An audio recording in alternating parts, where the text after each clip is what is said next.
A Rádio Acha está no ar mais uma vez. Hoje a rádio traz o discente Luiz Rafael. Tudo bom, Rafael? Tudo bom, seu. É um prazer tê-lo aqui na rádio, cara. Obrigado por estar participando Obrigado aqui pelo convite, desse primeiramente. encontro. Que bom. Rafael é estudante do segundo período do curso de Ciências Biológicas, tá? Nascido na cidade de Itapetim. Nasci em Itapetim, moro em Quixaba, né? Mora em Quixaba, sim. É uma cidade pequenininha, ali para perto de Afogados, Carnaíba, até perto da Paraíba um pouco. Certo. Tem um distrito lá que tem divisa com Princesa, então é uma cidade bem pequena. Mas boa de se viver. Boinha, Tranquilo. bem tranquila. Legal. Cidade interior, não tem muito o que fazer lá, né? Mas tranquila. Porque se Serra Talhada já é uma cidade relativamente tranquila, eu pelo menos acho, tranquila de se viver, né? Não tem um caos de trânsito, né? Os índices de violência não são tão, assim, comparados a grandes cidades, né? Eu imagino que Quixaba seja bem mais tranquilo mesmo. Quixaba é parada. Lá anda assim na rua, tranquilo. Até mesmo de madrugada, se você for andar por lá, é uma cidade que não é de boa para se viver. Eu, conversando com o Luiz Rafael, assim, em off, né? A gente estava planejando a nossa conversa, meio que a gente nem planejou tanto. Então eu combinei com ele assim, vamos fazer um negócio bem descontraído, bem informal, vamos fazer meio que no improviso, a gente vai conversando como se estivesse batendo um papo e a gente entra em vários temas aí. Tá? Já estamos falando de Quixaba, da sua cidade, né? E do curso de Ciências Biológicas. Tem alguma disciplina que você queira destacar, assim, que você acha interessante até o momento? Você, por enquanto, está no segundo período ainda, já pertinho de começar o terceiro já, né? De forma geral, até agora eu venho me interessando bastante pelas matérias que estão sendo abordadas, né? E principalmente pelo funcionamento aqui da universidade e tudo mais. Então, para mim, todas as matérias eu tive, assim, certo apreço, digamos assim. Tive um pouquinho mais de dificuldade em algumas, um pouco mais de facilidade em outras. É natural. E vou levando, assim. Geralmente, Rafael, assim, pela minha experiência também, pelo que eu observo dos estudantes, por ser um professor de matemática, que é uma disciplina básica da maioria dos cursos, né? Você entra num curso de engenharia, você estuda cálculo. Você entra num curso de química, você estuda cálculo logo nos primeiros períodos. Biologia, física, economia e assim por diante. Geralmente o cálculo está ali nos primeiros semestres. E muitas vezes são disciplinas que são difíceis, mas ao mesmo tempo são disciplinas que são importantes e são relevantes para qualquer curso. Porque se você olhar para você olha para a economia, por exemplo, o curso de economia, tem diversas aplicações. Você pode usar matemática em diversas situações. O seu curso, da mesma forma, biologia, engenharia, sei lá, de repente até mesmo como dizer assim, em áreas que são um pouco distantes da matemática, você pode estar se utilizando da matemática. Em geografia, por exemplo. A geografia pode estar se beneficiando da matemática quando você estuda dinâmica populacional, né? O crescimento populacional de uma cidade, né? Então você tem um modelo matemático para estimar o tamanho da população, por exemplo, né? População de bactérias, né, da sua área de biologia, né? Bactérias, A gente pode usar animais, plantas, tudo mais. Exatamente. Muito interessante, como funciona essa questão. Porque, as áreas da ciência, de forma geral, basicamente todas vão puxar um pouco para o lado de cálculo, em alguns quesitos, né? Química, decaimento radioativo, Sim. A questão de concentrações de produtos químicos e tudo mais. Na biologia, a questão dos seres vivos, crescimento, produção de tecido, de células, tudo mais. Exato. Rafael citou alguns exemplos de aplicações da matemática na área de biologia. Luiz Rafael foi meu aluno nesse semestre agora, 2024.2, que está se encerrando agora. Inclusive foi aprovado, passou em cálculo 2, né, Rafael? Parabéns. Obrigado. Luiz Rafael, não é porque ele está aqui no vídeo, mas ele sempre participa da aula, né? Ele sempre frequenta as aulas e sempre, vez ou outra, ele faz uma pergunta. Ele assim, a meu ver, o Rafael é um estudante curioso, ele gosta de procurar entender as coisas, né, Rafael?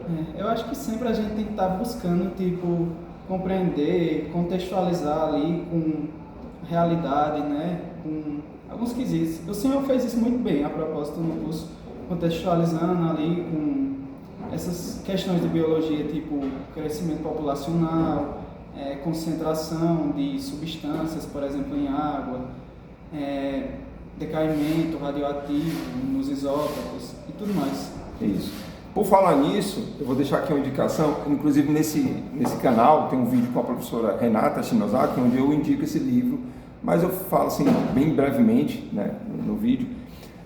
Aqui eu quero explorar um pouco mais, tá? Já que Rafael falou, nós estamos conversando aqui sobre a aplicação da matemática em diversas áreas. Esse livro aqui é bem interessante, Equações Diferenciais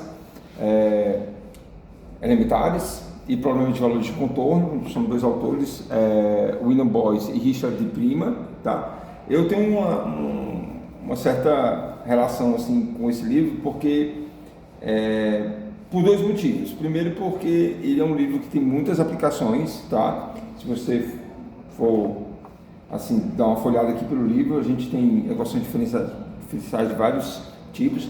Ele começa mostrando alguns exemplos e explicando como é que a gente classifica as equações diferenciais. Quando a gente olha para o nome, equações diferenciais, a equação vem da ideia de igualdade, né? E o Rafael mesmo, na disciplina de cálculo 2 que ele fez comigo, a gente abordou muitas equações diferenciais, né? Para resolver problemas como você acabou de citar, decaimento radioativo, dinâmica populacional, enfim, a gente pode citar aqui diversos exemplos. Na física se beneficia demais com equações diferenciais. Bom, e como eu estava falando, equações nos remete à identidade, igualdade, né? E diferenciais é porque são equações que envolvem derivadas, né? Tá? Então esse livro aqui ele tem uma teoria bem sólida, tá? É bem interessante, eu recomendo bastante para quem tem interesse em estudar matemática aplicada a diversas áreas do conhecimento, tá? E um outro motivo da minha forte relação com esse livro foi porque a primeira disciplina que eu lecionei numa universidade, que no caso foi na Universidade Federal do Ceará, onde eu era professor de matemática lá, foi equações diferenciais, né? E eu fui pego meio de surpresa, porque eu era professor substituto, eu cheguei no departamento e foi me dar a lista de disciplinas que eu tinha que lecionar logo no primeiro semestre. Eu nunca tinha dado uma aula assim, eu tinha dado aula em escola de ensino médio, mas universitário não. Aí uma das disciplinas era equações diferenciais, Rafael. Aí eu fiquei, poxa, eu nunca tinha estudado equações diferenciais na minha vida. Aí eu fui na biblioteca, isso era no ano de 2006, né? Portanto já faz aí 19 anos, próximo ano já vai fazer 20 anos que eu sou professor universitário. E fui até na biblioteca, me virei, fui atrás, fui em busca de tentar entender, né? E para mim, assim, surpresa até, eu comecei a perceber que para resolver a equação diferencial, como o Rafael até viu na sala de aula, a gente precisa das integrais. E as integrais eu já tinha uma certa prática com ela, porque eu além de ser engenheiro civil e ter estudado integrais nos primeiros semestres, eu dava aula particular depois que eu me formei. Depois do tempo que eu me formei, eu comecei a dar aula particular e eu exercitava as integrais, de certa forma. Então, facilitou para mim nesse sentido, sabe, Rafael? E aí, é isso. Fica a indicação desse livro, Equações Diferenciais, do Boyce e de Prima. É um livro, até o Rafael, eu estou indicando para ele aqui também, que ele como eu falei aqui no vídeo já, é um estudante bastante curioso, ele sempre na aula está perguntando, né? E fica a indicação para ele também. Bastante interessante, professor.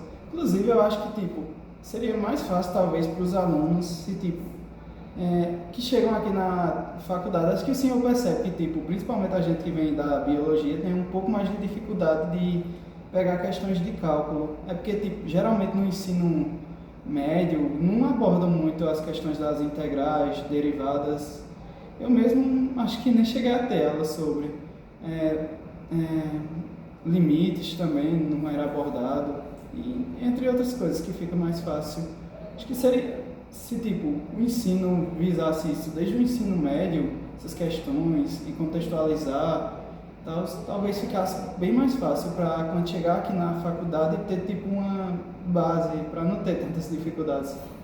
Concordo, Rafael, concordo com você. Inclusive, eu quero até acrescentar a sua fala, porque realmente se o aluno está preparado para questões de cálculo, por exemplo, que é um pré-cálculo, vamos dizer, uma revisão sobre funções, e pelo menos o aluno tem um estudo introdutório de limites de funções. Quando ele entra aqui, ele já entra um pouco mais bem preparado, vamos dizer assim, né? E eu vou um pouco mais além. Eu acho que o estudo dos números reais seria fundamental ser assim, mais aprofundado no ensino médio.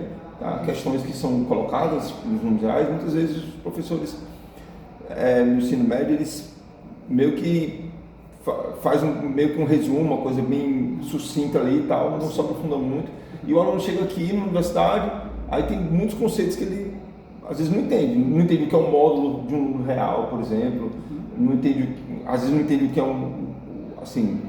uma equação do terceiro grau, como é que se resolve uma equação do terceiro grau, e assim por diante. Né? Exatamente. Essa questão de interdisciplinaridade, de abordar de forma mais profunda os assuntos, geralmente não se tem muito no ensino médio, até por causa de questões até estão além de só a sala de aula mesmo, que é passar para os professores aplicar, eles têm uma lista que eles têm que seguir aquilo. Isso. Na minha visão, isso dificulta bastante o aluno, essa falta de poder ir além. Verdade. Rafael, esse é o nosso primeiro vídeo, quero agradecer a sua presença mais uma vez. Nós vamos fazer um segundo vídeo, vamos falar um pouco sobre a vivência de Luiz Rafael no PET Bio, né? Você passou por uma experiência lá, vou contar um pouquinho de como foi sua experiência lá, tá bom? A Rádio Arte é a maior rádio universitária do sertão de Pernambuco. Um abraço e até mais.